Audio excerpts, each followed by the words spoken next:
Part 1. Elijah on Mount Carmel, the God who answers by fire. There was a heavy silence over Israel, a silence that was not only from the drought that ravaged the land, but also from the faith that seemed to have dried up in the people's hearts.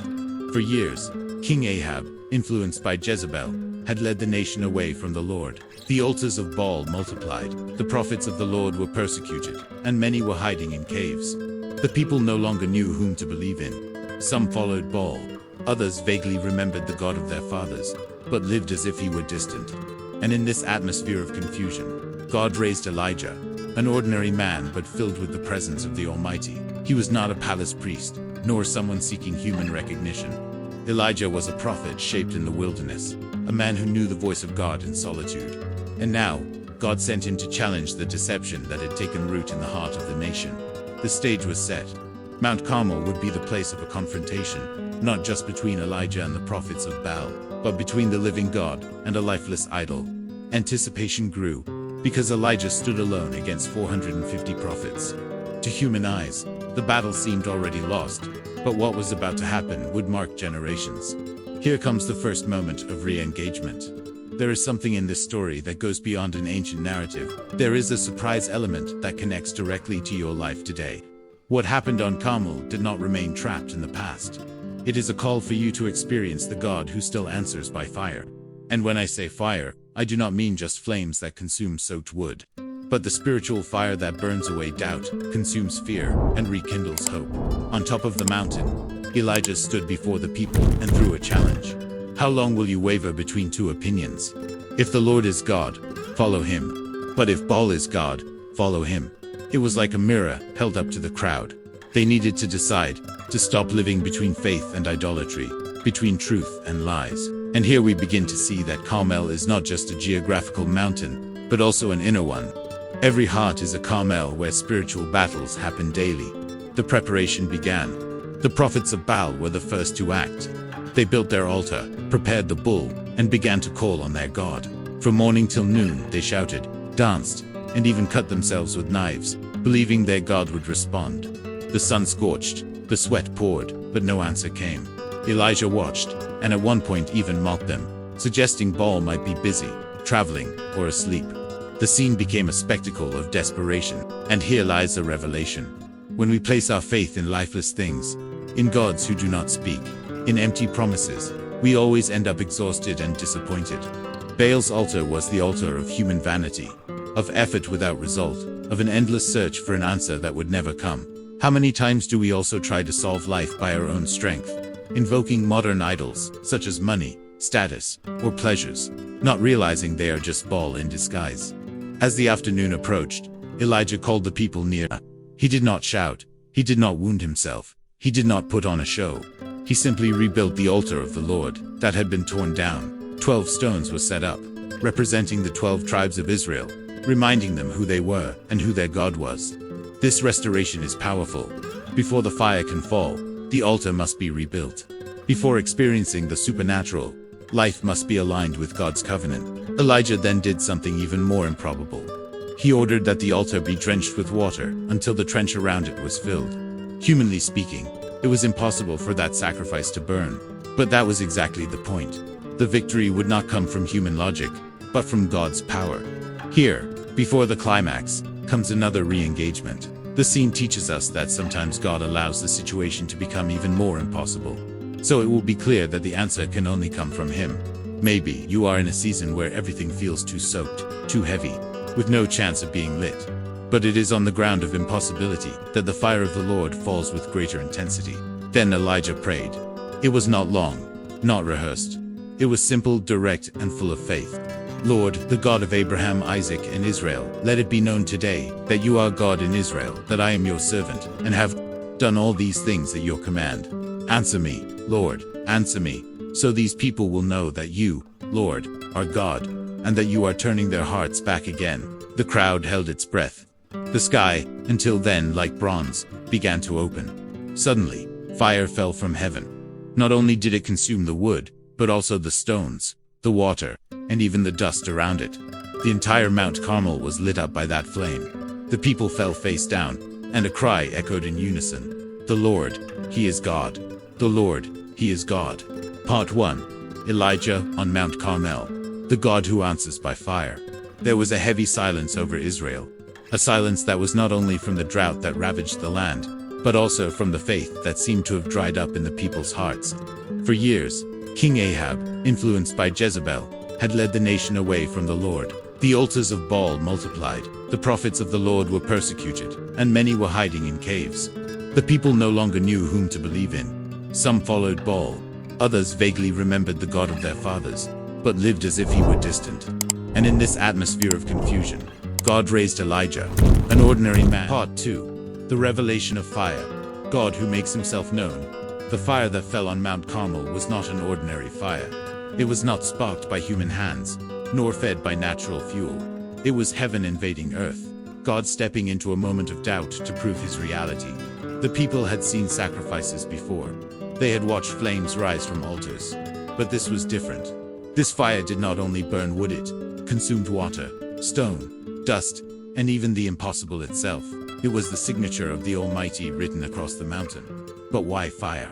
Why would God choose to reveal himself in flames? Throughout Scripture, fire is a symbol of God's presence and his holiness.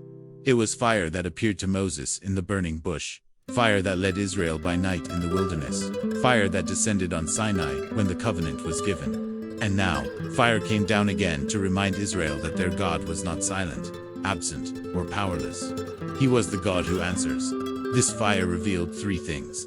First, it exposed the emptiness of idols. Baal's prophets had cried out all day with no result. Their altar was nothing but a monument to frustration. When God's fire fell, it was as if he was declaring, "All other gods are powerless. I alone am the Lord." Second, the fire restored identity. The altar with 12 stones pointed Israel back to its covenant roots, and the fire sealed that reminder with heaven's approval. Third, the fire turned hearts back. Notice Elijah's prayer. He did not simply ask for fire to impress the people. He asked for fire to awaken their hearts.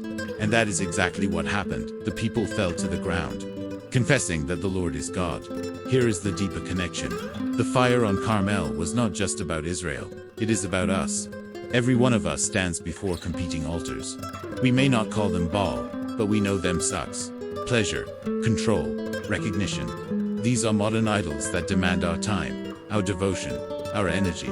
They promise fulfillment, but when the droughts of life hit, they are exposed as powerless. The fire of God still comes, not to destroy us, but to awaken us. It comes to consume the doubts we carry, to burn away the fear that paralyzes, and to reignite the love for God that may have grown cold. The fire is his presence, his spirit, his undeniable power. It is not just a historical event. It is a present reality for those who call on his name. And here lies the element of surprise for your life today. The same God who answered Elijah with fire is still answering with fire in the hearts of his people. When the Holy Spirit descended at Pentecost, tongues of fire rested on the disciples. It was not coincidence, it was continuity. The fire that fell on Carmel fell again in Jerusalem. And it falls today, wherever God's people open their hearts to him. Think about this. Elijah was one man against hundreds, yet he stood in faith. His boldness was not rooted in his own strength, but in the certainty that God hears and answers. You may feel outnumbered by your challenges, overwhelmed by the voices around you, or even silenced by the weight of your own doubts. But the story of Carmel reminds us that it takes only one altar restored, one heart surrendered, for heaven's fire to fall. Before we step into the final act, the full climax of what Carmel means for your life, let us pause here for re-engagement. Your mountain may not be Carmel, but you do have places of decision. Maybe it is your family, your career, your inner battles, and the question still echoes. How long will you waver between two opinions? The call is to choose, to stop dividing your heart, to let the God who answers by fire take center stage. The story does not end with fire falling. Something greater happens next. Elijah, after witnessing God's glory, must take the people to a deeper place of obedience. There is still the sound of rain, still the restoration of a land that has been thirsty for years. The fire was the sign, but the rain would be the blessing. Part 3. From fire to rain. The God who opens what is closed. The fire had fallen. The people had bowed. The prophets of Baal had been silenced. But the story of Mount Carmel did not end with flames. Elijah knew that God's plan was bigger. The land had suffered under drought for 3.5 years, Crops had failed. Rivers had dried. Children had grown hungry. The fire proved God's power, but the rain would prove his mercy. Elijah turned to King Ahab and said, "Go, eat and drink, for there is the sound of a heavy rain." Yet there was no cloud in the sky. The sun still burned. The earth was still cracked. But Elijah spoke by faith. He climbed back to the top of Carmel, bowed low with his face between his knees, and began to pray. This is the rhythm of God. Fire falls quickly. Rain sometimes takes time. Miracles may burst suddenly, but restoration often requires persistence in prayer. Elijah prayed and sent his servant to look toward the sea. The servant returned with nothing. Once, twice, 3 times, 6 times. Each time the report was the same. No cloud, no sign. But Elijah did not stop. He knew the God who answered by fire would also answer with rain. On the 7th time, the servant came back with different words. A cloud as small as a man's hand is rising from the sea. That tiny cloud was all Elijah needed. He told Ahab to prepare, for the downpour was on its way. Soon, the sky grew dark, the wind rose, and heavy rain began to fall. The land that had been cursed with barrenness was finally refreshed. Here is the revelation. God not only proves his power in dramatic moments of fire, but he also proves his faithfulness in the gentle provision of rain. Fire turns hearts back. Rain sustains them. Fire awakens faith. Rain nourishes it. And in your life, you may be waiting for rain after years of drought. You may feel like the servant, returning again and again with no sign. But keep watching the horizon. The cloud is coming. The answer may look small at first, but it carries the weight of a storm. Now, let's return to the element of surprise. The story of Elijah on Carmel is not only about Israel's past, it is also a prophetic picture of Jesus Christ. Just as Elijah stood alone on the mountain to intercede for the people, Jesus stood alone on the cross to reconcile us to God. Just as fire fell on the altar and consumed the sacrifice, the fire of God's judgment fell on Jesus, the perfect Lamb, consuming sin once and for all. And just as rain came to refresh the land, the Holy Spirit was poured out to refresh our hearts. Carmel points us forward to Calvary. Fire and rain find their fulfillment in Christ. So, what does this mean for you? It means the God who answered by fire on Mount Carmel is the same God who answers by fire in your heart and by rain in your soul. He is the God who opens what is closed, who breathes life into barren places, who turns dry ground into fertile fields. He is the God of the God who says, "Be opened." And now, let us close with a prayer.